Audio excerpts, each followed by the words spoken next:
Esiet sveicināti, es esmu Oļegs Burovs, un šodien mūsu raidieraksts, un tagad māca, nestāstie podkasts, pareizi raidieraksts, apņemas to darīt, ir veltīts vienai tēmai.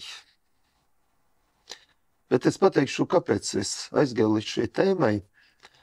Nesen es runāju ar vienu cilvēku, kas man stāstā, Oļegs, es piedzimu Rīgā, es mācījos Rīgā, es nodzīvoju Rīgā ļoti ilgi, un kaut kādā brīdī es sapratu, ka es negribu vairāk dzīvot Rīgā. Rīga nav draudzīga man pilsētā. Rīga nav draudzīga man pilsētā. Es aizbraucu prom. Un es atceros, ka man pēdējā laikā vairāk un vairāk cilvēki stāsta, ka viņi patiešām aizbrauc no Rīgas prom. Kāpēc tas ir? Iemesli šeit ir vairākie. Viens no galveniem. Tas ir mājoklis. Mājoklis un tā vide, ko mēs redzam no sava mājokļa, no loga, kas mums sagaida, ka mēs ejam no kapņu telpas, kāda mums sagaida iekškvartāls, bedres un tā tālāk. Un šobrīd es gribu uzsākt tādu podcastu sēriju par to, ko mums, tiem cilvēkiem, kas vēlas tiešām iedot Rīgai savu pienesumu, ko vajadzētu izdarīt, lai mainītu attieksmi, lai iedzīvotāju skaits Rīgā nesamazinās katru gadu, bet otrādi. Un viena no pirmām tēmām, par ko es uzskatu, mums vajadzētu sākt runāt, tas ir mājoklis.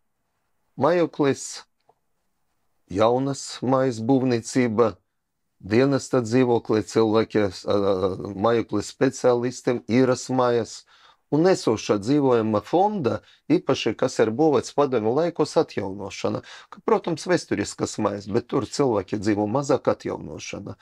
Un uz to podcastu es padomāju, ka vajadzētu piedalīties profesionāliem cilvēkiem, no kā ir atkarīgs šīs izmaiņas mājokļu programma. Un šodien kopā ar mani ir divi cilvēki. Jurģis Miezainis, ekonomikas ministrijas parlamentārais sekretārs. Varbūt tas ir tāds formālais darbs, bet Jurģi es redzu ne tikai Saima, kad viņš aizstāv vairākas ekonomikas ministrijas idejas, bet es redzu un zinu, ka tev, Jurģi, ekonomikas ministrs lūdzu un pilnvaro, protams, piedalīties un realizēt vairākas programmas, un faktiski to, ko tu šobrīd dara, stipri pārsniedz tavas pilnvaras kā parlamentāra sekretāra. Bet par to tu pēc tam mums pastāstā, tāpēc mēs esam šeit. Un otrais mūsu partners, saruna biedrs, ir Ervins Traupe. Cilvēks, ko es zinu vairāki gadi, kam bija uzticēta jaunas, lielas Rīgu namu pārvalde vadība. Tu biji 4 gadi Rīgas namu pārvaldnieka vadītājs.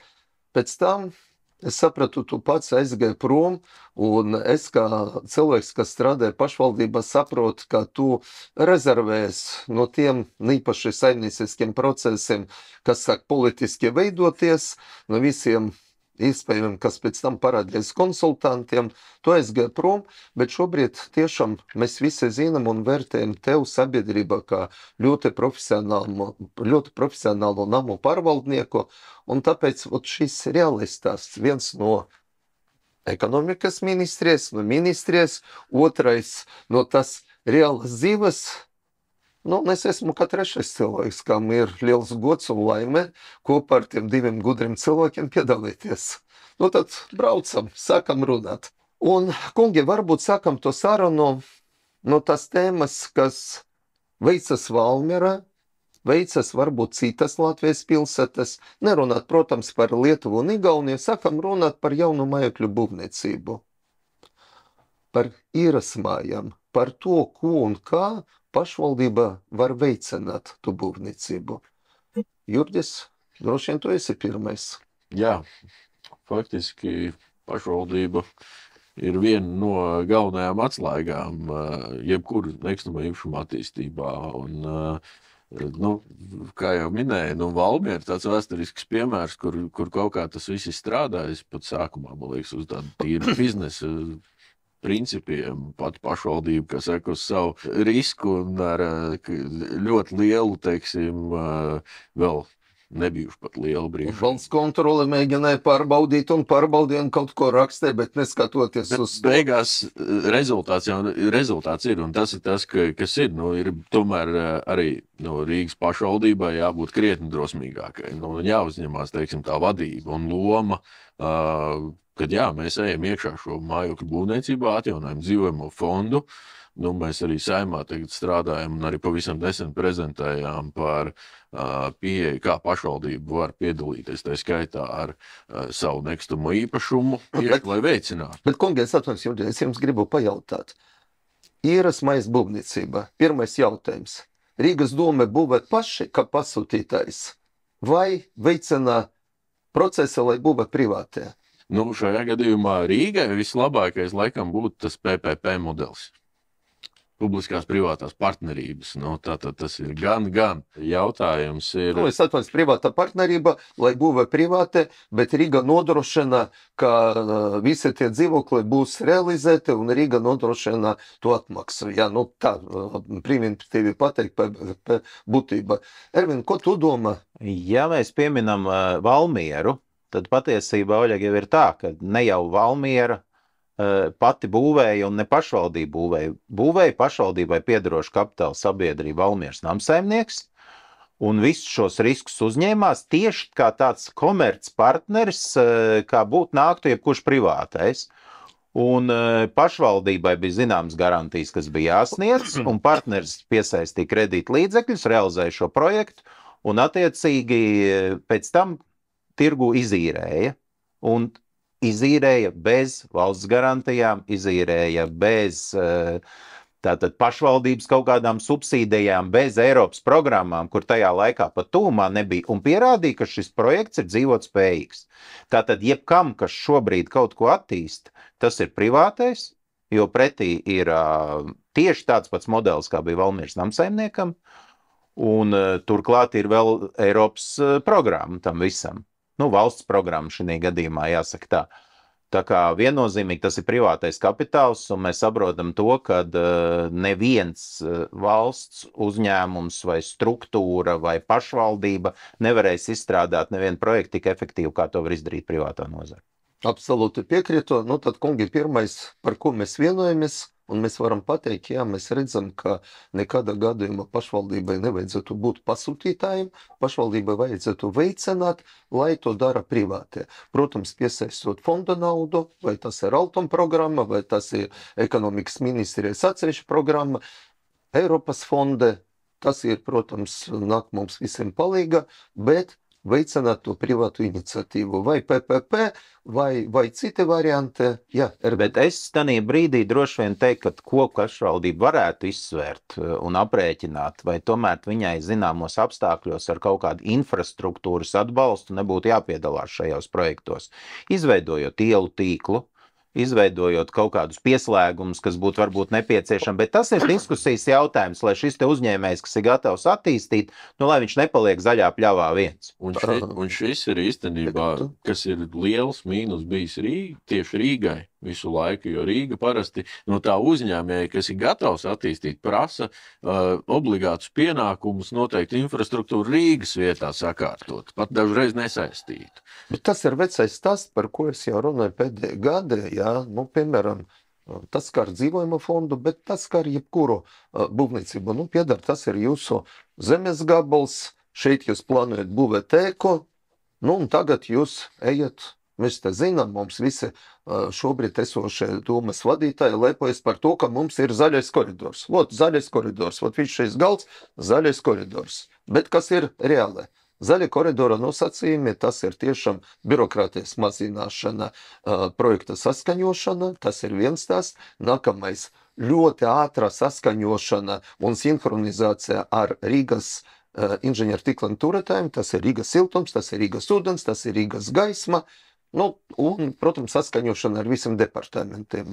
Visgrūtāk, visilgāk varbūt tas ir satiksmes departaments. Bet arī komunikācija un sinhronizācija ar valstu uzņēmumiem, kur arī ir Latvenerga, nu, tur vēl Latvijas valsts ceļi. Latvijas valsts ceļi, jā, atkal gāze, ja mēs runājam, jā, nu, ja ir, jā, nu, un tā tālāk, jā. Un faktiski šobrīd nedarbojas, un šobrīd varbūt, ja, protams, ja tu esi viens no domas vadītājiem un paņem aiz roku tu vadītāju, to investoru un aiziet ar viņu, nu, un tad varbūt šis tiešām koridors ir šī galda krāsā, bet reāli mēs zinām, ka ļoti ilgi un ļoti daudz vajadzētu saskaņot. Un jāatgriežieties pie tā saucama zemes gabala un šīs būves, kaut tas ir dzīvojama māja, te uzstāsta labi, bet tehniski noteikumi ir tādi, ka Rīgas ūdens tev vajadzētu paņemt no turienes vairāk nekā 500 metri, vēl finansēt parasuknēšanas stāciju, pēc tam tev vajadzētu nosfaltēt šeit ielu,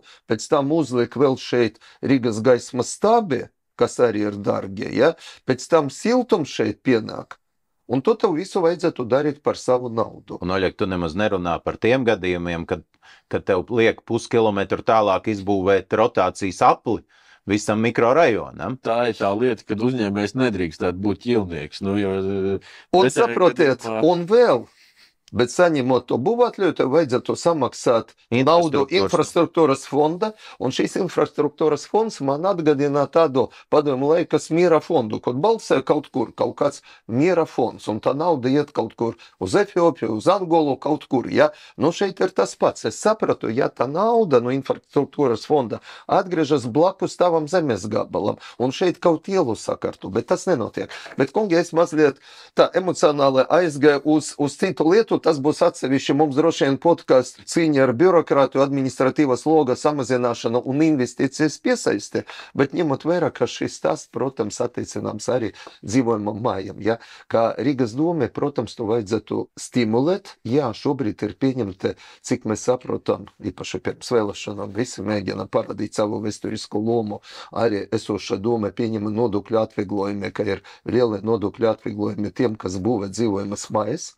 Tas ir ļoti labi līdz nodošanai, bet, protams, ir vairākas lietas, par ko mēs runājam, ko var atbalstīt.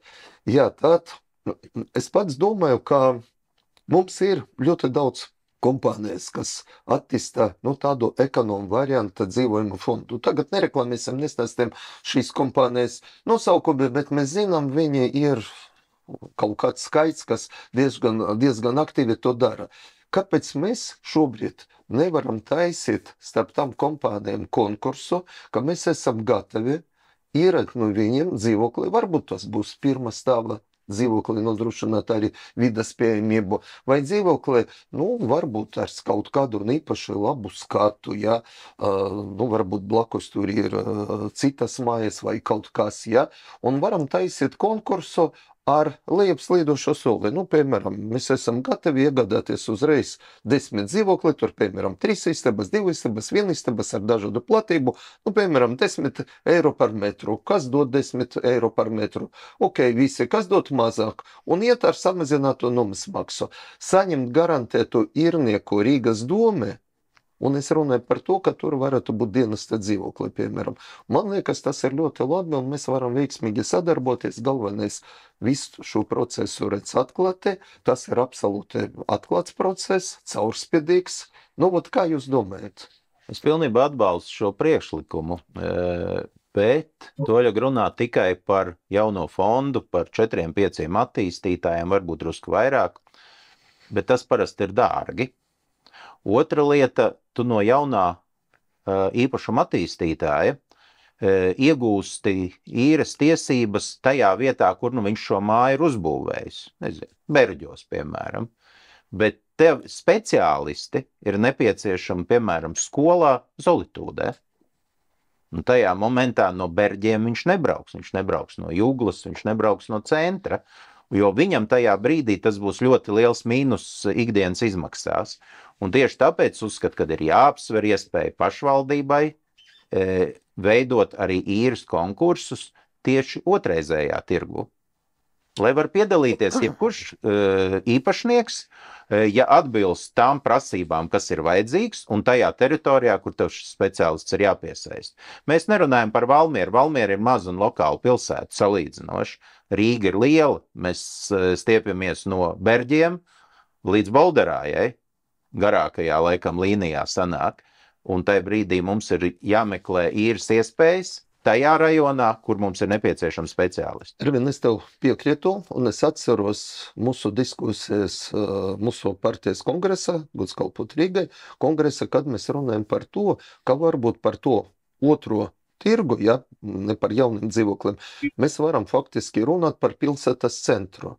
Es tev šeit mazliet gribu oponēt, ja es dzīvoju pilsētas centrā, no pilsētas centra es varu aizbraukt uz jebkuru vietu, arī uz Ulitudi, ja? Un es domāju, mūsu galvenais mērķis, un tas atkal ir nākama podkasta tēma, kā mēs atdzīvināsim pilsētas centru. Un ja mēs šobrīd piedalāsim tiešām taisam konkursu uz īres tiesībām par tiem dzīvokļiem, vai jauniem, vai jau tiešām esošās vecas mājas, bet laba stāvokli par īres dzīvokļiem, mūsu speciālisti, man liekas, tas arī viens būs kaut nelieliem, bet iespējami atdzīvināt pilsētas centru. Jurģi, ko tu domā?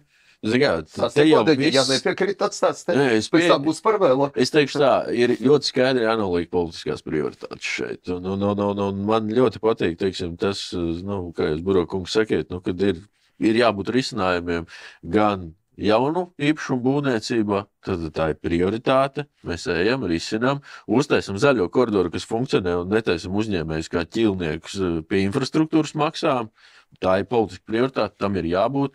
Tātad mums ir vajadzīga attīstība, un vajadzīga attīstība ne tikai, teiksim, Berģos, bet īstenībā visā Rīgā, jo dzīvojamais fonds, būsim godīgi, ja lielajos skaitļos 2050. gadā puse ir virs 100 gadiem. Tad puse dzīvojamā fonda jau ir pārdzīvojusi savu paredzēto laiku jau krietni. Par otraizējo tirgu, jā, jādod iespēja, bet pašvaldība var pielikt arī tai skaitā klāt vēl papildus prioritātes. Piemēram, motivēt šos otraizējā tirgus īpašniekus, iet energoefektivitātē, māju atjaunošanā, lai tad tas paliek arī interesanti tajā otrā pusē, jo tā ir tā otrā lielā milzīgā problēma, ka mums investīcijas jau esošajā dzīvojamajā fondā, viņas ir nepietiekams, absolūti nepietiekams, un Rīgā ir bēdīgi gan ēka energoefektivitāte, gan ēka atjaunošana. Mēs visu laiku dzirdam, krīt balkoni, problēmas ar liftiem, nestrādā mēnešiem.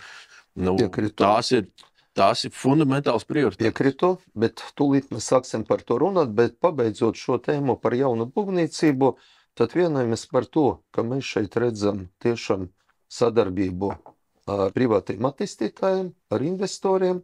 Mēs piedāvājam iespējas, teiksim, motivāciju, kā nekustamā īpašuma nodokļu atlaide, kad varbūt tīklu līdzfinansējums par inženieru komunikācijām, ja, un garantējam, ka izbūves gadījumā šis ēkas, tad mēs varam daži no tiem dzīvokļiem vai iegādāties, vai īrēt. Starp citu, šeit nav nekāds unikāls, kad es biju savā laikā, būdams domas priekšsēdētājs komandējuma Liona, es tiekos ar Lionas pilsētas vadību, tad viņi stāstīja, ka Francija ir tā, ka tev vajadzētu 1%, ja būvēt jaunas, zināmu procentu būvēt jaunas mājas, Francija arī piedāvāt pašvaldībai, tādai sociālām programmam. Ja?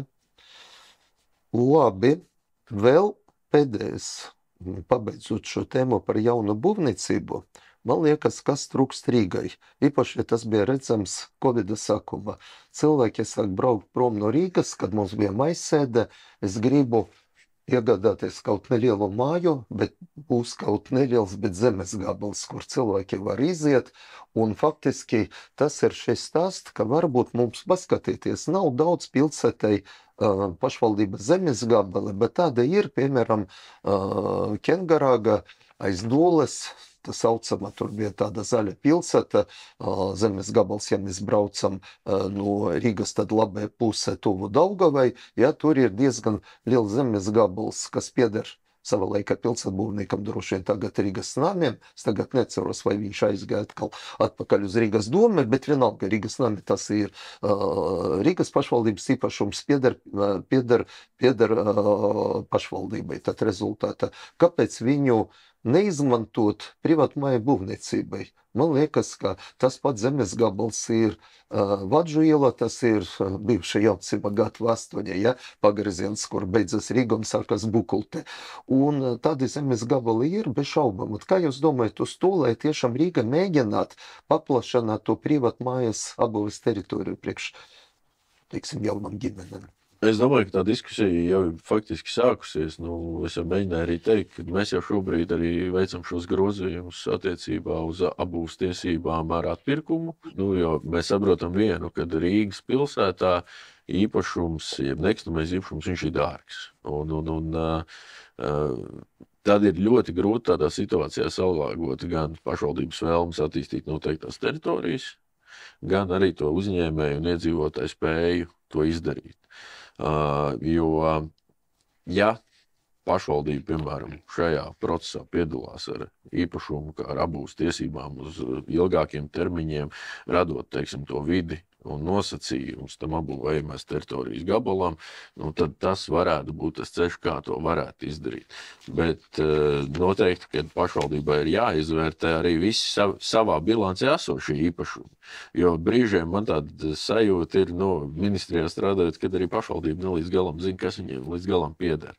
Ne tikai kā jūs, kā bijušais pašvaldības priekšsādātājs, nevarat pateikt, kurai kapitāla sabiedrībai, kurš īpašums šobrīd ir nodots lietošanā.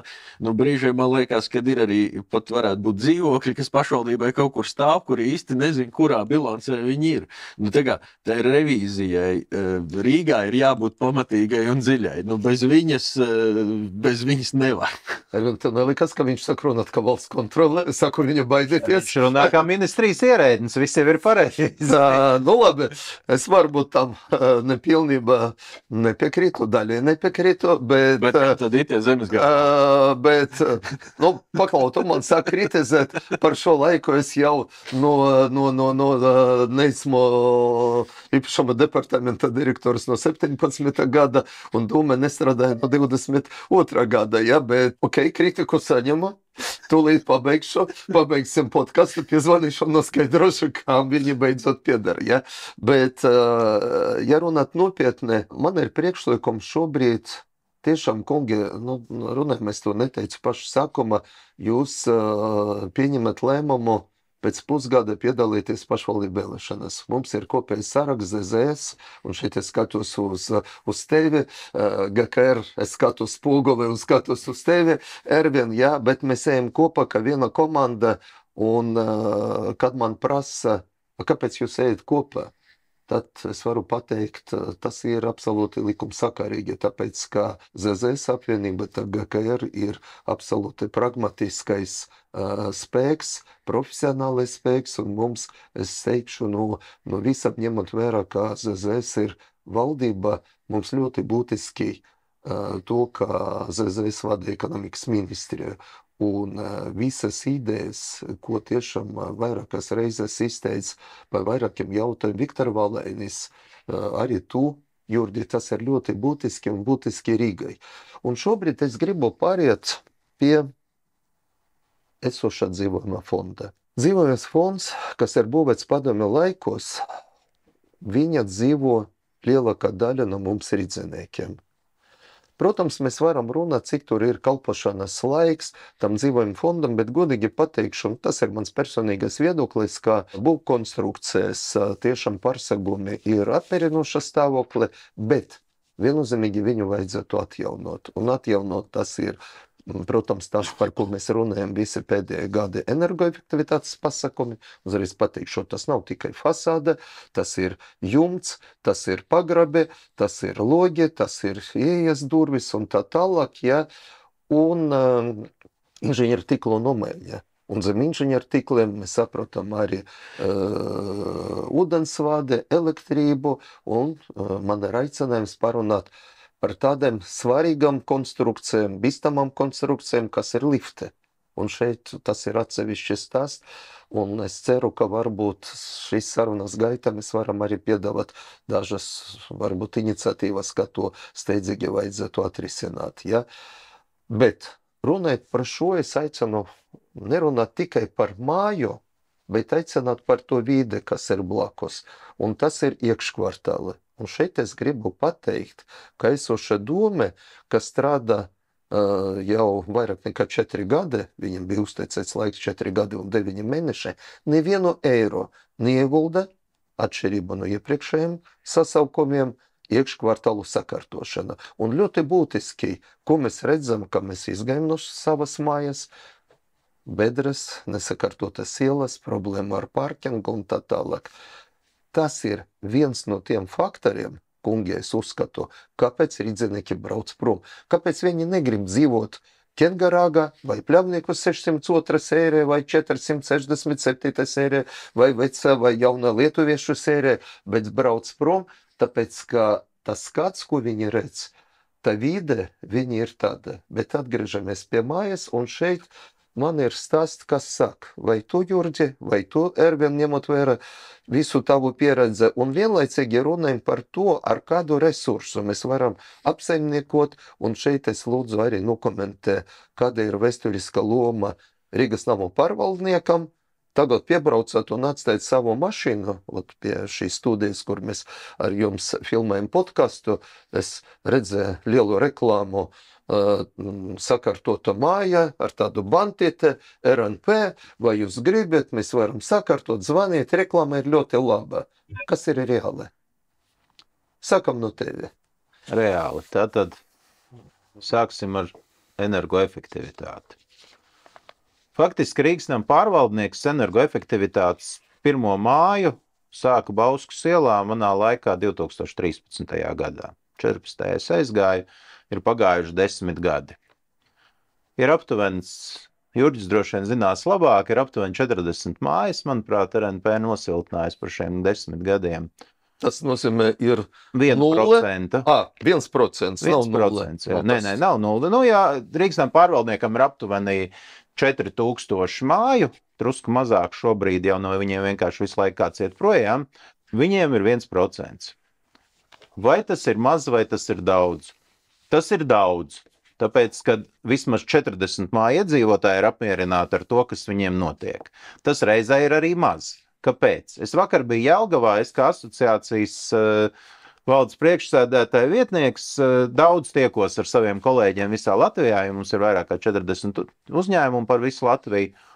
Un es jautāju, cik tad jums uz doto brīdi ir nosiltināts? 40. Arī viņiem ir aptuveni 40 ēkas. Tikai procents ir cits. Procents ir cits, jo ja Rīgas nama pārvaldniekam ir apsaimniekošana aptuveni 7 miljoni kvadrātmetru, tad Jelgavas nīpam ir aptuveni 400 000.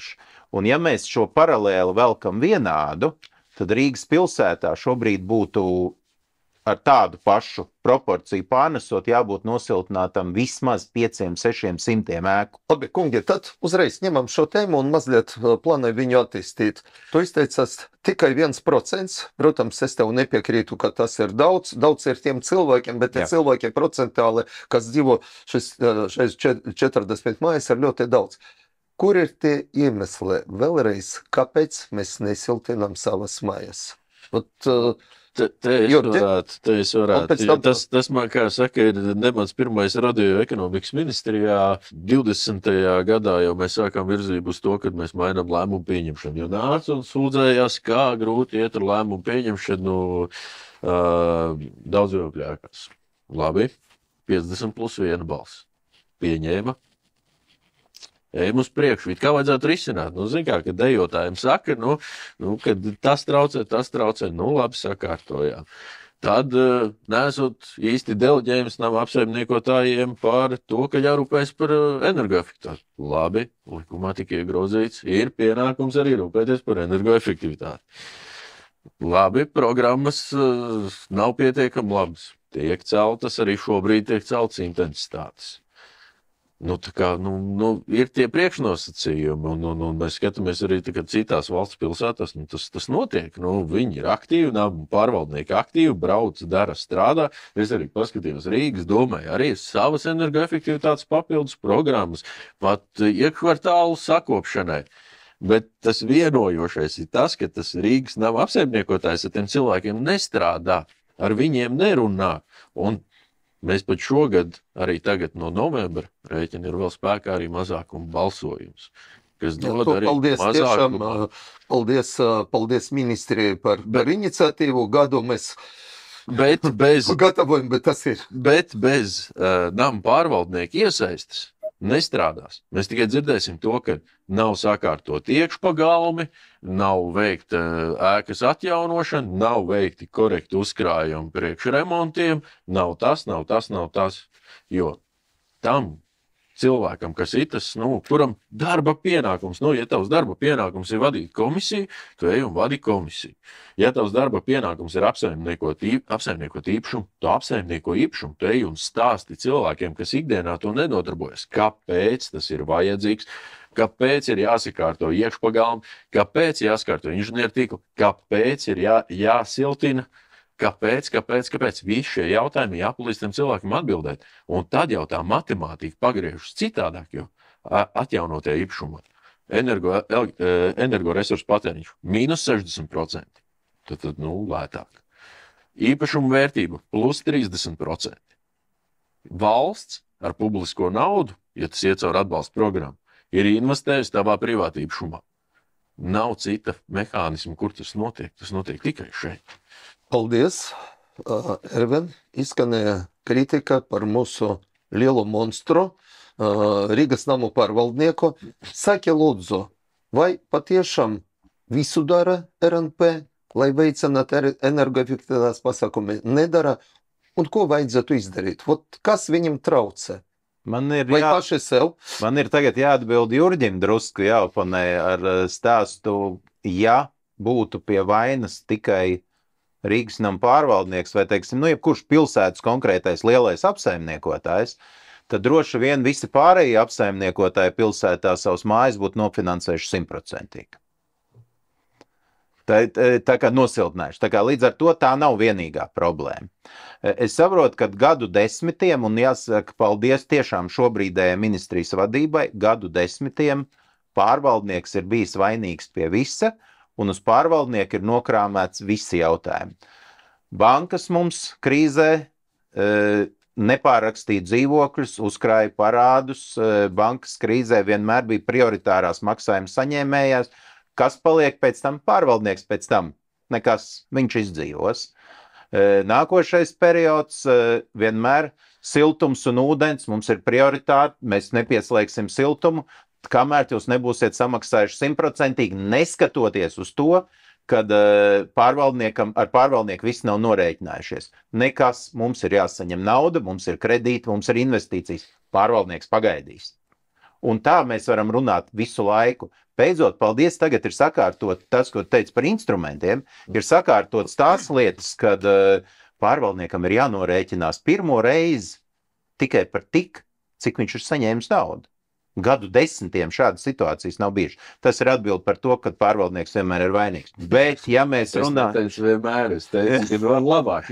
Iedomājies sevi manās kurpēs, kad tu gadu, cik jau ir no 18. gada, krietnes laiciņš ir pagājis, un es visu laiku dzirdu tikai, ka kaut kas nav vēl, kaut kas pietrūkst. Mēs pat tagad esam izgājuši ar iniciatīvu, dot deliģējumu pārvaldniekam, tad, kā saka, vadīt to mašīnu korekti un konkrēti. Ja viņam visur ir problēmas citādā. Arī par to es tev varu nevis oponēt, bet atbildēt. Vairāk kā 10 gadus atpakaļ es sēdēju līdzīgā kabinetā tikai pie valsts sekretāra un tā laika būvniecības departamenta vadītāja un teicu, vienīgā iespēja, lai varētu atjaunot un aktivizēt siltināšanu, ir, ka pie noteiktiem parametriem un izmaksām, nepārkāpjot kaut ko, pārvaldnieks var to izdarīt automātiski, piesaistīt kredīt līdzekļus, mani met ārā no kabineta. Un vēl teicu, ka es esmu idiots, jo es ielaužos privāti īpašumā, es piedāvāju pieņemt lēmumus privāti īpašnieku vietā. Ir pagājuši 12 gadi. Un jūs nākat ar šo iniciatīvu, mēs esam gatavi palīdzēt pārvaldniekiem. Bet jums par to paldies. Jūs esat liecinieki profesionāli diskusijai starp ierēģņa svitra politiķe un praktiķe, kas kopā plānojat viena sarakstā. draudzīgi diskutē. Labā lieta ir, kad sakrīt redzējums. Nē, Sakrīt redzējums. tieši tā, un es pagaidu 12 gadi, un redzējums ir vienāds. Bet Ervin, nu patiešām nopietnē RNP vēsturiskā loma energoefektivitātes pasākumus. Es varu salīdzināt pēdējos gadus, un jāsaka, ka viņiem ir daudz, kas ir uzlabojies. Tomēr 10 gadu laikā tā 40 māju dinamika ir tomēr nosacīta vidusperiodā, nevis sākumā vai beigās. RNP ir viena problēma.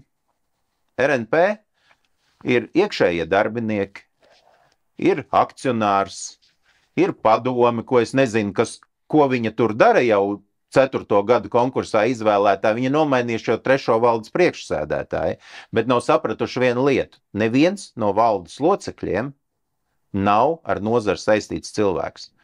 Tie ir finanšu cilvēki, Tas ir pēdējie 5 gadi. pasta cilvēki, pārdošanas cilvēki. Mēs varam redzēt, kur noved pārdošana. Māju bukletiņi vai plakāti uz katra autobusu Varbūt pieturas. viņi ir top menedžeri. Jā, viņi ir top menedžeri, bet ir jau jābūt pārvaldniekam, kas kaut ko saprot no mājokļu apsaimniekošanas. Nevis no biznesa, visu cieņu, nevis no pārdošanas, bet no māju Es apsaimniekošanas. pat pateikšu, ka tieši tā biznesa komponente varbūt bišķī traucē, jo, piemēram, tajā brīdī, kad ir nav apsaimniekotājiem Rīgā jāpieņem lēmums par mājas siltnešu, faktiski tiek izveidot dzīvokļu biedrība. Un tad jau paliek pavisam tāda bailīga tā situācija, jo biedrība pēc tam var izlemt. Mēs gribam paši apsaimniekot, mēs negribam vairs jums maksāt, bet tas būtu tā kā tas pareizais ceļš, kad no tā pašvaldības monstra, kā tu minēji, aiziet projām privāti vai uz privātiem apsaimniekiem, vai paši pieņem lēmumu sevi apsaimniekot. Un tajā brīdī jau tie lēmumi daudz raitāk pieņemtos. Nu labi, kolēģi, mēs runājam par to, ka, jā, varētu būt aktīvāk un profesionālāk strādāt Rīgas nama pārvaldnieks. Protams, mēs zinām, ka pietiekoši daudz un vairāk parādās privātās kompānijas, un man liekas, statistika nav tāda, ka no privātiem iet uz RNP. Ja ir Reti, Ļoti- bet ir tā, mēs nevaram jā, teikt. bet vairāk kustība ir uz otru pusi aiziešana no RNP. Bet šobrīd stāsts ir par citu. No runājam objektīvi, ka dabūt lēmumu vai par energoefektivitātes pasākumiem, vai par citiem remontdarbiem, runēt reāli, ka no tiem iedzīvotājiem viena daļa ir tāda, sociālā rakstura iedzīvotāji, kam ir pensionāri ar seniori ar nelielu pensiju, ka ir cilvēki tiešām maz nodrošināti, kur mamma ar bērniem, ar kredītiem un nestrādājušo varbūt vīru, un viņam nav iespēja līdzfinansēt. Reāli ir cilvēki, kas nedzīvo šajā mājā sen, varbūt viņi dzīvo citā vietā Rīgā, varbūt viņi dzīvo citā vietā Īrijā vai kaut kur un izērē tie dzīvokli, un viņiem īres maksa nāk, un viņi negrib neko darīt, tāpēc vajadzētu arī saprast, ka ir mazais kvorums, kas veicina, protams, tās aktivitātes, bet reāli, runājam, ka lielākā daļa no tam mājām iedzīvotājiem nav spējīgi finansēt šo pilnu summu. Tad mēs aizgājam līdz tam, ka nepieciešami, protams, līdzfinansējums no ERA fondiem, no Altuma, un šeit es gribu pateikt, ka, protams, Altums to, ko dara, tas ir ļoti labi apsveicami, ir kaut kādas citas programmas, bet man pašam liekas, un tad man interesē, kāda ir jūsu pozīcija par to saucamo ESCO, un šeit es gribu pateikt, tie, kas nezina no cilvēkiem, kas mums klausās, tas ir privātais partners, tas nav RNP vai apsaimniekošanas kompānija, tas ir kaut kāds cits privātais, kas nāk, piemēram, veids tie pasākumi, piemēram, nosiltina jūsu māju, bet zināmu laiku jūs maksājat pa vecam šo iepriekšējo maksu par siltumu. To deltu, tāpēc, ka, protams, pēc siltināšanas tur ir ekonomiski viņš ņem sev, viņš ņem sev, un tad, tāda veida viņš var atgriezt atpakaļ tie ieguldītie līdzekļi. Protams, jums vajadzētu arī līdzfinansēt, bet man liekas, ka vot tas ESCO princips plus fondu nauda plus jūsu, bet mazākais līdzfinansējums, tas ir, man liekas, ka tas ir gandrīz vienīga iespēja taisīt kompleksa renovāciju, un šeit es gribu pateikt, ka pēc tāda ESCO principa es redzu to, par ko izteicas daži mēneši atpakaļ Viktor Valēnis, ekonomikas ministrs, par kompleksa kvartālu renovāciju. Protams, tas būtu ļoti loģiski arī no vizuāla viedokļa, ja mēs sākam remontēt par kvartāliem, renovēt mājas. Vot ko jūs varat pateikt, vai ministrija runāts par ESCO, vai pie jums Ervin asociācija, vai vot kāds ir jūsu viedoklis? Es esmu ticies ar ESCO kompānijas pārstāvjiem vairāk gadu garumā. Viņa Latvijā strādā, tiesa tā atsaucība salīdzinoši šai it kā labajai idejai nav tik liela, bet iemesls tam ir vienkārši. Tam pat nav finansējuma jautājums. Ja cilvēki izprastu, kas tas ir, un būtu gatavi vispār kopumā siltināties, tad tajā momentā arī viņi daudz vairāk izmantot paši un būtu gatavi kaut ko darīt. Viņi nesaprot ne to. Un ESCO viņi izprot ļoti primitīvi. Viņi tagad atnāks, man te visu nosiltinās, es ekonomēšu naudu, bet viņi to manu naudu savāks. Un viņiem ir grūti izpratnes līmenī. ESCO strādās tikai vienā gadījumā, tad, kad beigsies Eiropas nauda. Vai arī Eiropas nauda, piemēram, mainīt pilnīgi citu pieeju finansējumam, un tai brīdī finansēt, piemēram, kredītprocentus tikai, vai kaut ko tam līdzīgi, kas samazinātu šo summu. Kamēr ir 50% līdzfinansējums, tikmēr tie, kas negrib siltināties vai ir neaktīvi, to vienkārši nedara, un tie, kas ir aktīvi, to izdara. Ja jau mums būtu mēs visu laiku runājam, ir slikta ar energoefektivitāti. Ir slikta ar energoefektivitāti Rīgā. Fonda pēdējais projekts ir lieka nauda. Nav, viņa ir beigusies. Un tas nozīmē, ka, ja Rīga būtu tik aktīva, kā mēs gribētu, tad tas fonda nauda beigtos dažu mēnešu laikā un nebūtu nekur citur. Tā kā tā programmā mēs varam runāt par to, ka rīdznieki ir neaktīvi, bet mums, ja rīdznieki nedod Dievs būs aktīvi, tad naudas jau te nebūs. Šeit es laikam arī piekritīšu, un tas īstenībā ir tas, ko es vienā brīdī arī neesmu slēpis, un vairākās pat intervijās arī atklāt teicis, kad ir jāsaprot, ka, ja gribās nosiltināt pa lēto, tā vienkārši sakot, tad tas ir jādara tagad, jo uz priekšu visdrīzākais finansējuma apjoms samazināsies. Un samazināsies kāpēc? Ne tikai tāpēc, ka būs vai nebūs fondu naudas, vairāk ir par to apjomu, cik tad mājām un cik daudz ēkā mums tas ir vajadzīgs izdarīt. Tas jau ir tas milzīgais daudzums. Un to nofinansēt ar esošajiem, ja teiksim, pēkšņi būs viena diena, kad visi grib rītā, viss. Es nezinu, ko varēs no tām fondu miljoniem, kas ir kaut kādi 190 miljoni. Kādu atbalsta intensitāti tur varēs nodrošināt? Varbūt projektus palīdzēt. Piemēram, šos te banku procentus. Jā, bet, teiksim, vairāk tādas atbalsta intensitātes, kā tas ir šobrīd pieejams, būs ļoti grūti nodrošināt. Un ESCO princips šajā ziņā, viņš ir labs. Viņš dod iespēju faktiski maksāt to pašu summu, tātad visi var rēķināties ar saviem izdevumiem, un ir jāsaprot viens, ka 50. gadā prognozēt ir 11 miljardi cilvēku pasaulē. Energoresursi, kas mums tiek iegūti, neskaitot atjaunojamos, viņi šobrīd, cik viņi iegūstās, varbūt viņi varētu samazināties, diez vai vairāk viņus kāds iegūst. Tātad cenas pieaugs. Līdz ar to pat maksājot tikpat kā šodien, pēc gada 5, 7, tas mans, kā saka, eksperta minējums ir, kad būs ļoti liela ekonomija. Ļoti līdzīgā situācijā bija 22. gada februārī, tajā brīdī, kad Krievija iebruka Ukrainā, tieši šajā brīdī bija ļoti liela interese par ēku energoefektivitāti. Kā jau minēju, programma ir izsmelta. Šobrīd mums ir pārāvums līdz martam. Viss, nauda ir beigusies, pieteikumi visi saņem.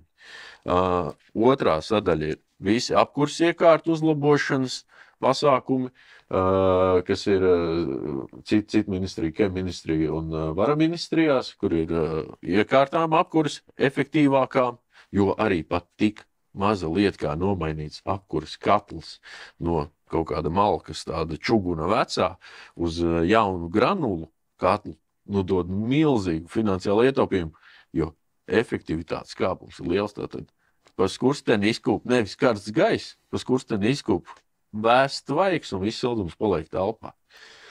Šīs ir tās lietas, uz kurām jāstāsta. Tur tā matemātika ir. Viņu vienkārši ir jāskaidro. Un tas ir tas, ko es teicu. Ja to dara jūs, tas cilvēks, viņš atnāca parunāja, pastāstīja, bet tur vajag būt mājas vecākajiem, tur vajag būt apsaimniekotājiem. Tur ir tiešām, tas, ko mēs redzam, tos piemērus, kas ir nosiltinājušies, kur tās biedrības strādā, viņi iet ar katru runā, katram paskaidro, kāpēc.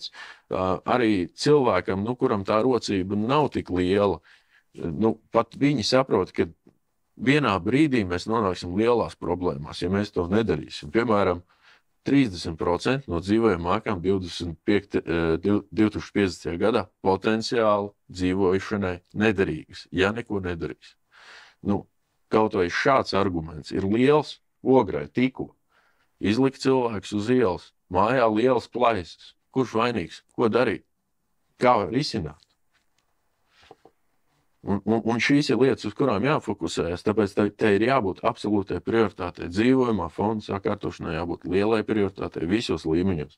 Rīgas nama pārvaldniekam jāizmirst par savu peļņu, bet ir jāstrādā uz rezultātu.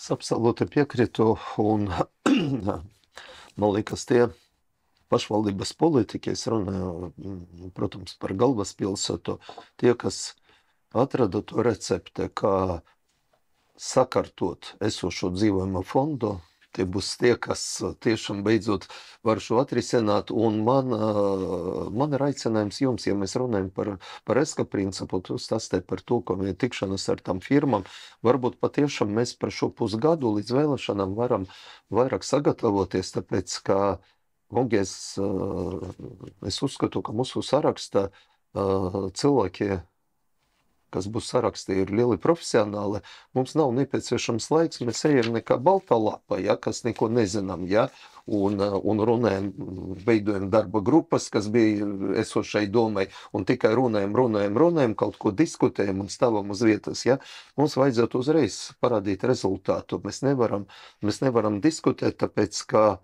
tiešām ar katru gadu, ar katru mēnesi rīdzinieku skaits samazinās. Mums ļoti būtiski, lai cilvēki atgriežas strādāt Rīgā. Tas ir iedzīvotāju ienākuma nodoklis. Mums ir ļoti izdevīgi, lai cilvēki, kas saņem algu, viņi deklarējas Rīgā, strādā Rīgā.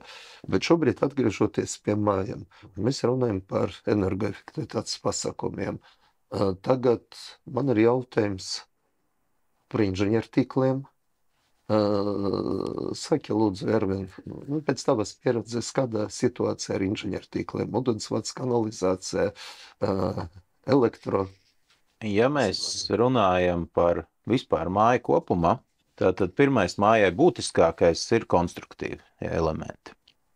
Ekonomikas ministrija jau vairākus gadus faktiski veic šos te pilotu apskatus konkrētām sērijas mājām. Tad mums ir jau vairākus gadus spēkā tas, ka katrai mājai jābūt tehniskam projektam, nevis vizuālai, tas ir tehniskam apskojumam, nevis vizuālai apsekošanai, kur kāds pienāk no malas un pastās vai nekrīt balkons. Tā kā tas ir ļoti pareizi un paldies, kā teikt, nozars ministrijai tieši par šīm lietām. Tālāk mēs pārējām uz komunikācijām.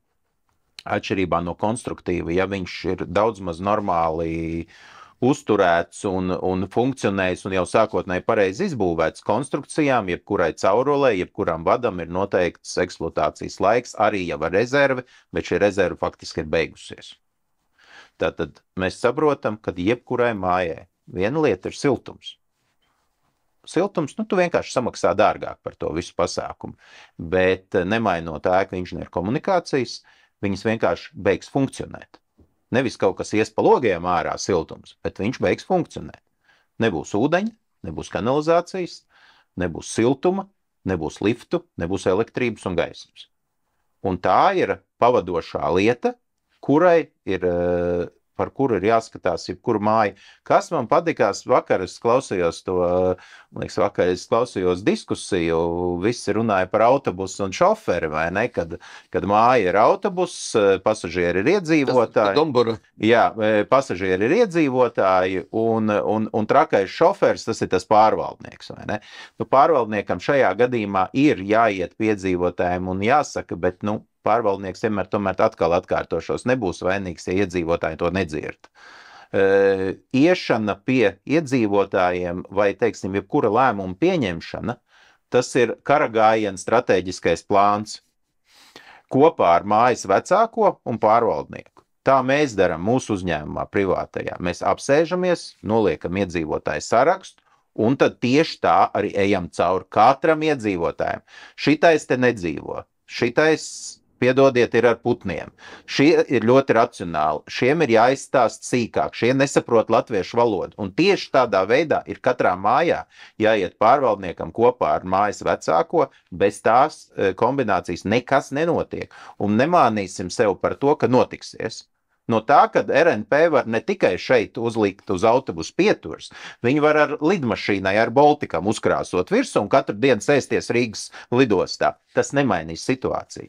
Kāpēc ir labi reģionos? Visi viens otru pazīst un visi viens ar otru sarunājas. Šeit nav. Tu man atbildēji uz jautājumu, kāpēc iet prom no RNP. Jā, bet ja mēs runājam par inženieru komunikācijām, otra lieta, kas man patika šajā diskusijā, mēs sapratām, ka energoefektivitāte ir vienīgā programma, caur kuru legāli valsts var palīdzēt tātad mājas iedzīvotājiem sakārtot daudz maz visu šajā mājā. Tā ir vienīgā legālā iespēja. Ja viņas nebūtu, mēs varētu nomainīt stiklus, uzlikt fasādi, nav būtiski kāda visbūcība. Pateikt, ka ja mēs gribam nomainīt stāvvadi, ūdensvats un kanalizāciju, mums nav iespēja nekur dabūt līdzfinansējumu. Izņemot kredītus. Izņemot kredītus. Altumā ir arī, bet arī tur nav tik slikts. Un atkal, ka šajos jautājumos Altuma ir tas, kas nāk palīgā. Altumā ir šis remonta fonds, un viņu parasti apvieno kopā ar energoefektivitātes atbalstu, jo tad tu arī vari kopējo tāmi dabūt zemāku. Ar ļoti interesantiem procentu likmēm, ko Komercbanks nespēja un negrib piedāvāt. Līdz ar to tas ir tiešām tāda lieta, ko iedzīvotāji var izmantot, vēršoties Altuma, savu namu apsaimniekotāju vai paši radot savas biedrības vai arī caur privātu pieņemt lēmumu, iet un saremontēt. Un pa zemākām maksām nekā tas būtu, ja tā situācija iestāsies rīt, un pēkšņi, kanalizācijas vats pārplīsīs, rīt. Visi brīdināja, visi teica, bet visi domāja, kamēr turās, tikmēr turās, nekas nav labāks kā pagaidu un tādā garā. Bet, notika avārija. Tajā brīdī, kad notika avārija, tajā brīdī pirmais ir, nama pārvaldniekam bija pilnas tiesības to izdarīt, pēc tam pieprasīt, un tas būs kārtu dārgāk, nekā to izdarīt plānojot. Ziemā. Tas būs kārtu Piemēram, dārgāk. Ziemā. Kanalizācija. Un nedod Dievs, ja viņa aizsals to. Tas ir kārtu dārgāk, tās krīzes situācijas risināt ir kārtu dārgāk. Mēs paši zinām, ja ir autobraucēji, cik foršas sajūta ir, ja tu brauci, piemēram, tu zini, jābrauc uz servisu. Pēc 3 dienām jābrauc uz servisu, pieraksts ir. Un tad, kad 3. dienā, nē, es braukšu nākamnedēļ. Un tad tu apstājies nakts vidū, ceļa malā, mašīna nerūc, jo izrādās, ka tas skanis, tas dzenis, kas tur motorā bija iedzīvojies, viņš izdomāja izkāpt ārā, un viss, un te iekrits uz motoru nomaiņu. Man liekas, viņš tas tā par dzīves pieredzi. Es melošu, ja teikšu, ka tā nav bijis. Kungi, mēs jau runājam zināmo laiku, vairāk nekā stundu, bet runājot par tiešām mājas konstrukcijām, lifti.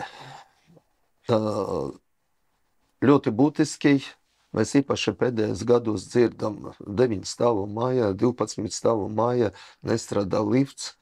Tad mēs uzreiz saprotam, ko darīt senioriem, ko darīt jaunam mamiņam.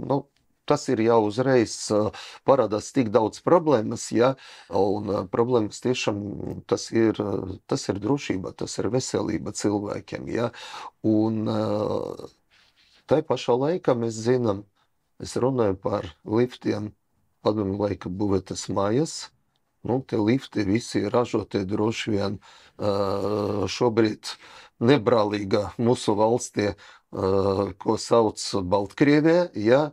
Arvien, pastāstī lūdzu par esošo situāciju, par to, vai tiešām kas ražotājs, kas šobrīd remontē, kas ir detaļas, kad mums paziņo namu apsaimniekotāji. Šeit es negribu RNP vai kaut kas cits, ka lifts nestrādā, kādi ir varianti. Pastāstī par to reālo, praktisko situāciju. Mēs runājam par liftiem. Es domāju, ka mēs varētu uzreiz podkāstā pielikt kādu stundu klāt, lai visiem par visu izstāstītu. Braucam ar ātro liftu. Mēs braucam ar ātro liftu. Jā. Padomu laiku mājās neiespējamā misija braukt ar ātro liftu, bet tātad situācija ir tāda. Vairāk tūkstoši liftu Rīgas pilsētā. Mēs runājam par Rīgas pilsētu tomēr. Jo, man liekas, pārvaldniekam bija kaut kur 1200 aptuveni, tad vēl kaut kāds skaits klāt, tātad par šādu skaitu mēs runājam. Lifti, kam prasās modernizācija saskaņā ar spēkā esošo likumdošanu, apziņošanas kabīnes, vispārējais, tas prasa naudu. Lifti, kuriem ir fiziski novecojušas inženiertehniskās detaļas, tātad troses, motori, vēl visādas daļas, kas tur ir nepieciešams. Trešā lieta, lifti, kuriem nav pietiekami liela drošības sistēma uzlikt, kas ir uz avārijas to apturēšanu, un lifti, kuriem vidēji ir 30-40 gadi. Tāda ir esošā situācija mūsu liftu fondā padomu laiku mājās. Es nerunāju šobrīd par Latvijas laika mājām, kurām ir tie skaistie, tur tādi vizuāli ļoti skaisti koka un viss. Ne par jaunu būvniecību. Par vecām mājām. Par visam vēsturiskajām ēkām. Jā. Tātad ražotājs, vairāk kā 90% gadījumu ir Baltkrievijas Mogļevas rūpnīca. Es viņā esmu bijis. Vairāk kā 10 gadus atpakaļ. Viņi jau tad atbild visām Eiropas normām, lai viņi varētu piegādāt. Jau tad viņu tehnoloģijas sen nebija Baltkrievu tehnoloģijas, bet vispārsvarāk vāciešu. Un viņiem bija pietiekoši liela kvalitāte, es to godīgi un uzreiz varu pateikt, labāka nekā virkne Eiropas ražotāji. Labi. Bet ir 22. gads, tātad mēs vairs strādāt nevaram, ir sankcijas un situācija ir tāda, kāda viņa ir. Rezervas daļas. Tieši tāpat situācija. Mēs nevaram pirkt no Mogļevas. Kur ņem šobrīd esošās liftu kompānijas rezervas daļas, es varu tikai minēt. Diskusijas ir visādas, iet runa par Turciju, vēl kaut kur. Un, protams, tas ir par kārtu dārgāk par tām paša līmeņa detaļām, kāda nāca no Baltkrievijas. Un droši vien tas reāli ir ražot. Man nav ne mazākās nojausmas, bet katrā gadījumā šādas situācijas ir. Un par lietotajām man ir jāizsaka vislielāko cieņu un abrīna liftiniekiem. Viņi izjauc katru lietu, ko viņi maina, un krāmē noliktavās, un tīra atkal tās noliktavas, viņiem tur tāds rotācijas fonds visu laiku notiek, bet detaļu trūkst. It sevišķi viņas trūk 22. un 23. gadā, kamēr drusku šī ekonomika nepārkārtojās un neparādījās kaut kāda alternatīvai piegādātāji. Par liftu nomaiņu vai par renovāciju. Tātad ir divas pieejas kardināls. Pirmā, viss saka renovācija. Es vakar Jelgavā runāju par šo situāciju. Aizbraucu apstīties 12 stāvus un 4. sērijas norenovēto māju un vienkārši iepazinos ar viņu bija liftus nomainījuši. Viena no pirmajiem, kas ir nomainījuši, padomi laiku sēriju veidu mājā liftus. Ļoti grūti tas iet. Sākot no šahtu pārprojektēšanas, beidzot ar liftiem, kas beigās ražot siltajās zemēs atšķirībā no Mogļevas, kas ir tā kā mūsu klimatiskā zona. Un ražot, viņiem bija grieķu lifti konkrēti. Es nezināju, ka Grieķijā ir liftu ražotāji. Es zināju par Spānijas. Spānija ir, jā, bet viņiem grieķi bija ielikuši. Neatšķiras tie lifti no esošajiem būtiski. Viņi vienkārši ir jaunāki, drusciņi klusāki, tāpat paraustās, viss normāli, tā kā ieejot tajā lifta aizvērtām acīm, liekas, viņš tikai tas pats mūsējais, tikai drusku klusāks. Bet tā tad ir šīs alternatīvas, bet viņas ir ļoti sarežģītas. Vēl viens variants ir lifts renovēt. Ko, kā tā šahta, bet šahta izmērē ir pa daudz vai kā? Tur ir katrs lifts, kas tiek piemeklēts, viņš katram ir savas tehniskās prasības. Nav jau tā, ka šahta bet tā ir raķešu zinātne. Vienam pamatne ir savādāk betonējās, citam savādāk. Vienam vadības bloks atrodas augšā, otram vadības bloks atrodas apakšā, trešam vadības bloks atrodas... Skaidrs, ka šeit ir nepieciešams tehniskais projekts, kā pielāgot šahtu esošo, ja, nu, un tad pēc tam, protams, nu, to vajadzētu izprojektēt kopā ar tiem lifteniekiem, bet zināt konkrētu lifta marku. Oļeg, izsludinot konkursu, mēs zinām, ka mēs nedrīkstam zināt konkrētu liftinieku marku. Mums ir jānorāda tehniskie nosacījumi. Tas ir tas, kas attiec uz valsts un pārvaldi. Šeit valsts kapitāla sabiedrībām vai pašvaldības privātiem ir drusku vieglāk, bet vienalga tā problēma ir, nav universāla lifta, kas der 104. sērijai. Nu jā, nu, šeit, ja dara iedzīvotāji, jā, nu nav universāla lifta, bet vēlreiz, ņemot vērā, ka mums ir sērija veida, 104. sērija, kāpēc nevar zināt visi šī šahtas radītāji, sagatavot, apzināt un sagatavot, piemēram, nu, tas pats RNP, kaut kādu piedāvājumu, kā vislabākais ražotājs, pēc tehniskām specifikācijām, kas atbilst tas un tāds. Droši vien, kad var privātajiem, kuram, piemēram, ir tur 30 vai 50 mājas, no kurām 40 mājās ir lifti, un tie vēl ir 6 dažādu modeļu, viņam veikt priekšizpētes, kas strādātu 5 liftu veidiem, būs ļoti dārgi, un tas gulsies arī uz iedzīvotāju pleciem. Šeit būtu jautājums pie ministrijas. Var būt līdzīgi tam, kā jūs, un paldies par šo tipveidu sēriju projektu pārbaudas, varbūt ir iespējams izstrādāt tipveida liftu risinājumus, nu, respektīvi apzināt kaut kādu sinerģiju atrast ar ražotājiem un saprast, kad tas strādā. 104, 602. Jā, to sēriju jau patiesībā nav tik daudz, kam ir lifti vajadzīgi. Pēc tavu māju mājas, kur ir arī 103, tam tur lifti nav. Tur liftus var uzlikt, bet no ārpuses, bet tas ir no jauna, un tur nav problēma. Nu, tas ir cits projekts. Bet man ir tāds filozofija un nedaudz sāpe, gan par nozari, gan tieši liftu kontekstā, gan arī siltināšanas kontekstā. Mums ir pēdējā programmā 57 miljoni eiro bija. 57 miljoni. 2022. gada ziemā mēs sociālajās palīdzībās izkurinājām gaisā, tieši izkurinājām, apkurēja visam pārējiem, 120 miljonus. Vienas ziemas laikā. Ja mēs pieņemam, ka liftu nomaiņai Rīgā ir vajadzīgi aptuveni 120 miljoni, tad no kura normāli, piemēram, ir puse finansējums, nu tā kā grants vai kaut kas tāds atrodas, tas ir 60 miljoni. Pieliksim 57 miljonus, kas ir visas Latvijas energoefektivitātes uzlabošanas programma, mēs iegūstam tos 120 miljonus, kurus nokurināja vienas ziemas laikā.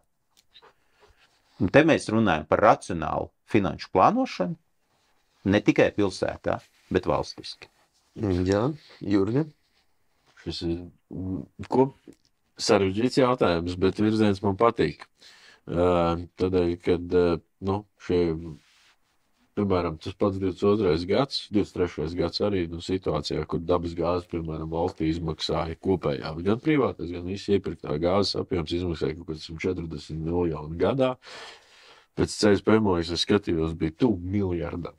Nu, tas bija tas ārējās tirgus efekts. Jo daudzās lietās, kāpēc tad valsts ieslēdzās ar tiem papildus atbalstu mehānismiem, ka tas ir tas šoks, tas momentālais leciens. Un to šokus jau, nu, viņš jau tāpat būs jādzēš, nu, jebkurās gadījumā. Līdz ar to, nu, tas attaisnojums sadaļa, kāpēc atbalstam ir jābūt. Nu, tātad valsts nevar dzīvot bez tās kastītes, nu kā jebkura mājsaimniecība, tur sev spilventiņu, nu, nolūza zobs, neviens to negaidīja, var aiziet pie zobārsta. Nu, tā tas ir pareizi, un tā arī jādomā. Otrs ir attīstības finansējums, kurš mums vienmēr pietrūkst. Un tur ir tā otrā sadaļa, kas tiešām tā ir. Jo ātrāk mēs salabosim, jo ātrāk mēs novērsīsim, jo lētāk būs uz priekšu. Un tas jau bija, es jau tā kā mūsu iepriekšējā tematā jau teicu to, ka tas biznesa case viņu var dažādi grozīt, rēķināt, bet viņš tur būs. Bet, ja mēs atgriežamies pie liftiem, labs ierosinājums par tipveidu liftu risinājumiem, bet, jebkurā gadījumā tas, ko varam pateikt arī cilvēkiem, ka tie lifti, kas darbojās, tie lifti ir droši. Jo bīstamās iekārtas un bīstamo iekārtu uzraudzību ir, godīgi teikšu, ļoti stingri Latvijā. Un viņi ir stingri tieši tādēļ, ka mums tie lifti ir veci. Bet bez īpašniekiem un bez šiem apsaimniekotājiem un viņu gribas viņus mainīt, viņi netiek mainīti. Viņi tiks pielaboti, salaboti, sačubināti, kā pareizi teica, detaļiņas izjauktas, tā, pa brutālu. Bet cik ilgi? Cik ilgi tas tā būs? Jā, piemēram, mēs dzīvojam mājā, vēsturiskā mājā, bet mums bija vecais lift, mēs dabujam aizliegumu viņu tieši tad tas arī beidzās. Eksploatēt, jā. Tad, kad ir aizliegums. Jā, mēs sadalījām šīs investīcijas starp dzīvokļu īpašniekiem un iegādājamies jauno liftu. Bet, ko es gribu pateikt? 16. gada es, vadot īpašuma departamentu, uzsāku šo programmu par vēsturiskas mājas, vēsturiskas arī fasādes līdzfinansējumu. Mēs ņemam par pamatu Kuldigu, kad Kulka mājas atjaunošana vienīgais tur bija programma ar līdzfinansējumu 30 000, mēs uz Rīga sākam 16. gada ar 300 000, pēc tam 600 un pēc tam jau vairāk nekā miljons. Ja? Pēc tam mēs papildinājam, apvienojam viņu ar citu programmu, ko politiski izdomājam, ka mēs plānojam līdzfinansēt kaut kādi darbi tam biedrībām, tam mājām, kur izveidoja dzīvokļu īpašnieku sabiedrību. Mēs apvienojam visu un sākam līdzfinansēt dzīvojumu mājām, kas ir būvēta arī nav tikai līdz 40 gadam, būvēta arī tagad, padomju laikos, tiem, kam ir konstrukcijas, būvkonstrukcijas ir avarijas stāvokli. Tad tagad tas ir papildināts ar balkoniem, kur iespēja pašvaldībai līdzfinansēt. Tur nav lifti. Un es paskatījos likumu par pašvaldību dzīvokļa jautājumu risināšanu. Tur ir var finansēt vides pieejamību, bet tas ir absolūti diskutējums jautājums, vai lifts nodrošina vides pieejamību. Es uzskatu nodrošina, protams, vides pieejamību. Tā pašā laikā, ziniet, ka varētu būt atzinumi, ka zem tā mēs runājam tikai par pandasu un tā tālāk. Man šobrīd jums ir jautājumi, kā jūs domājat, varbūt ir vērts izgrozīt šo likumu, un par šo laiku, es vadu šo komisiju, likums aiziet ar mūsu komisiju, cik vēl līdz vēlēšanām pusgadu komisijas vadītājs, mēs tiešām varam papildināt par to, ka ir iespēja par liftiem, un tas ir iespēja pašvaldībai izveidot atsevišķu programmu un līdzfinansēt liftu nomaiņu. Kā jūs domājat, šeit, ja jūs tam piekrītat, kungi vajag to likuma, papildināt likuma normu? Jurģi? Es teikšu tā, ka tas, ko Burbukungs jūs teicāt, tas ir kaut kas tāds, par ko arī daudzas organizācijas ir minējušas, ka pieejamība dzīvokļos, pieejamība mājokļos ir arī vides pieejamība.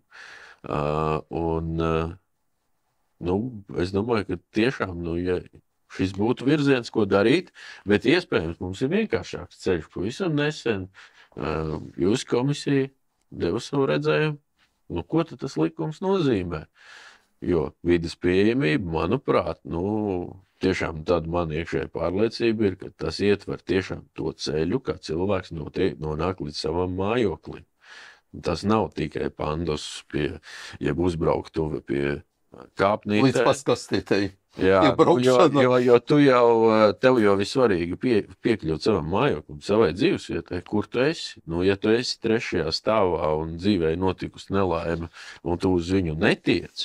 Jurģi, es tev piekritu, es pats uzskatu, ka vides pieejamība, tas ir pieejamība līdz mājoklim, bet ne līdz ienāk un tur apstāties un pēc tam braukt atpakaļ.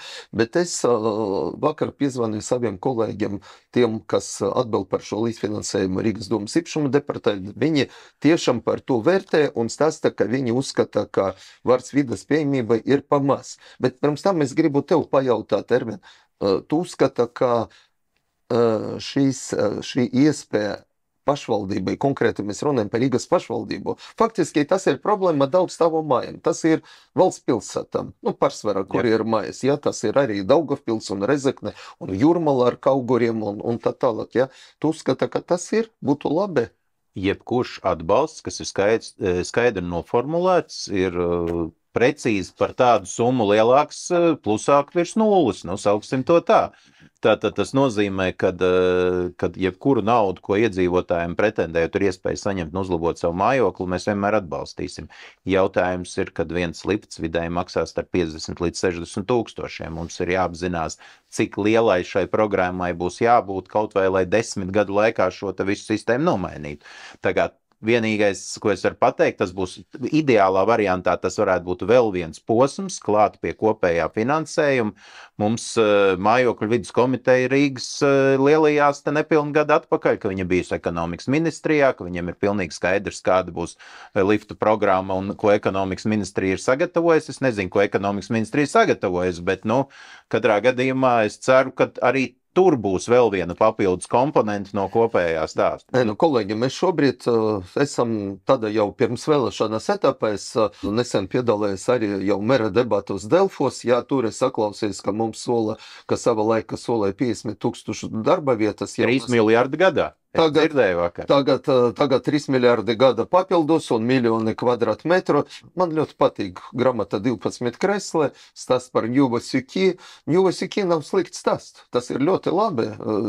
Ņuvasiki, pasaules čempionāts šahus, ja, šahu pasaules čempionāts, tas viss ir ļoti labi, ja, bet runājam reāli. Runājam reāli un to, ko es teicu, un tas piestāv, ar to man patīk ZZS, ka to, ko es teicu vairākas reizes, mēs, pašvaldības partija, GKR, mēs nevaram solīt, būt populistiem. Mēs nevaram solīt to, ka, godīgi pateikšu, mēs paši neticam. Tāpēc, ka ļoti vienkārši pārbaudīt, ļoti vienkārši tev, ka pašvaldības partijas pārstāvi pasauc un pateikt, un kur tas ir. Ja? Un Rīgā ir nepieciešami konkrēti darbi, konkrētas izmaiņas. Ja?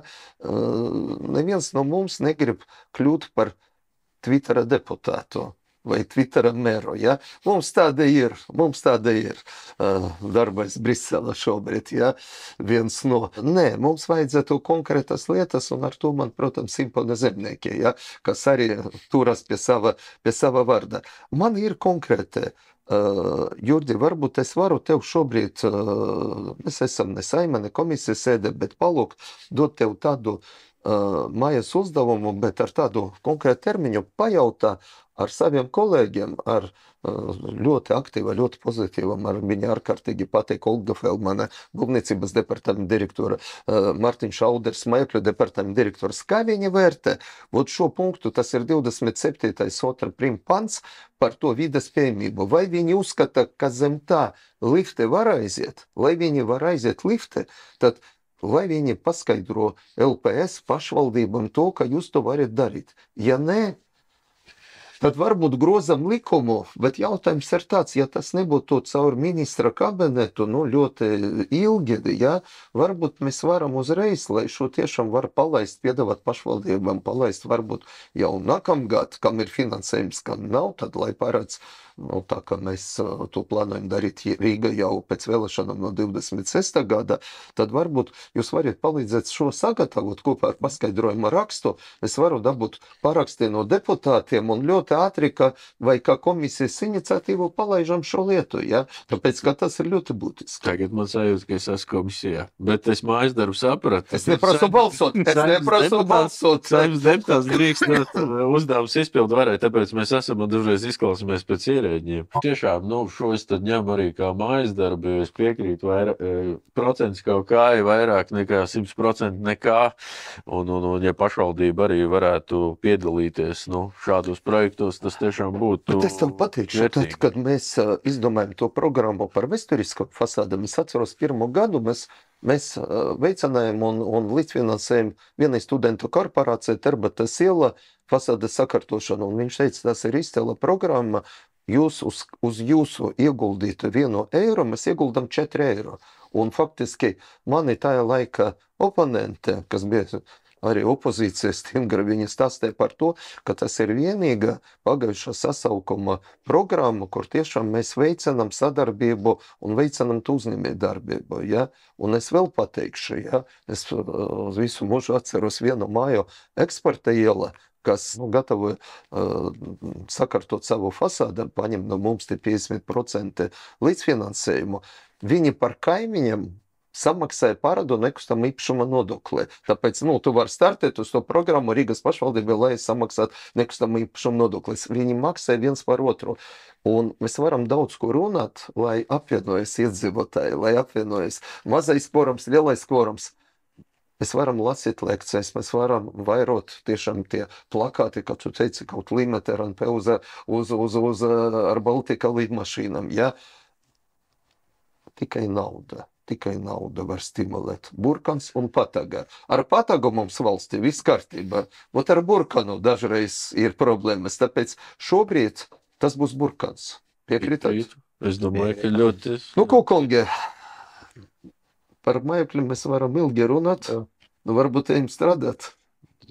Man mājas darbs ir iedots. Tev mājas darbs ir iedots. Darbs pēc kāda laiciņa pie tevis. Es runāju par to, par ko mums vajadzētu parunāt nākamais reizes, un nākamo es gribu atvērt par mājokļiem runājumu. Mums vajadzētu atgriezties, un es piedāvāju, varbūt vēl ir mājas uzdevums par fasādes, par liftiem. Ir, es domāju, mājas uzdevums par energoefektivitātes pasākumiem, par ESCO principu.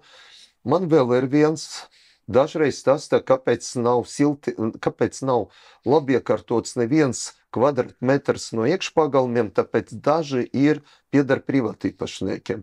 Un šeit mums ir nepieciešams droši vien mūsu kolēģis, bijušais Rīgas pilsētas ilgadīgais direktors Juris Radzevičs, ja, arī varbūt arī no ekonomikas ministrijas pārstāve, kā mēs varam sadarboties ar tiem privāt zemes īpašniekiem, ja mūsu mājas, mūsu pagalmi atrodas uz privāt zemes, lai mēs varam arī šo sakārtot. Bet tas neiztur nekādu kritiku, ka Rīgas dome par tiem 4 gadiem un 9 mēnešiem nelīdz finansē neko. Ja? Tāpēc par mājokļu tēmu atgriežamies vēl, varbūt ne šeit studijā, varbūt pie vienas, pie otras mājas, konkrēti uz vietas, bet viena no nākamām tēmām, tas ir tiešām zem tā saukļa, kā atdzīvināt Rīgu, kā piesaistīt investīcijas Rīgā. Tas ir ekonomikas sadarbība. Es runāju par tiem ārvalstu investoriem, bet pirmkārt ar mūsu investoriem, ar mūsu arī tā saucamiem garāžu uzņēmējiem. Ja? Es atvainojos par izteicienu, bet ar tādiem uzņēmējiem, ko Rīga var izdarīt? Birokrātijas mazināšana, tas ir viens tās līdzfinansējums, lai tiešām šis zaļais koridors, viņš ir tik plats, kā šobrīd šis zaļais gals, ja? Lai tiešām viss tas var aiziet. Ja? Es pieteicu šo tēmu. Pēc tam nākamā tēma varētu būt sociālā tēma, kas ir ļoti aktuāla. Sociālā tēma ir aktuāla arī šodienas diskusijas kontekstā, jo ļoti daudzi tā kā runā, jums ir labas idejas, jūs gribat siltināt mājokli, remontēt, darīt, bet ko darīt cilvēkiem, kas nevar par to samaksāt, jo nenoliedzam par to ir kaut kas jāmaksā. Un maksā lielie komunāli maksājumi par nenosiltinātu māju. Bet vienalga. Un pēc tam visiem iedzīvotājiem vajadzētu maksāt sodu par to, ka Latvija neiztur šeit visas prasības. Maksā. Un tajā brīdī mēs sakam tā, katrā mājā ir aptuveni 10–15% cilvēku, kuriem ir lielākas vai mazākas grūtības norēķināties par saviem ikdienas izdevumiem. Bet dēļ tā nedrīkst ciest visa pārējā māja, jo viņi jau paliks tikai sliktāka.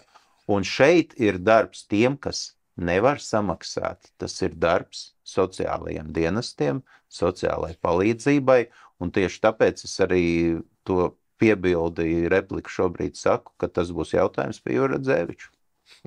Bet, ja drīkst, tas pavisam īsa replika, risinājumi tam ir. Tā labā lieta ir, ka tie risinājumi ir, jo mēs visi zinām to lielo izaicinājumu.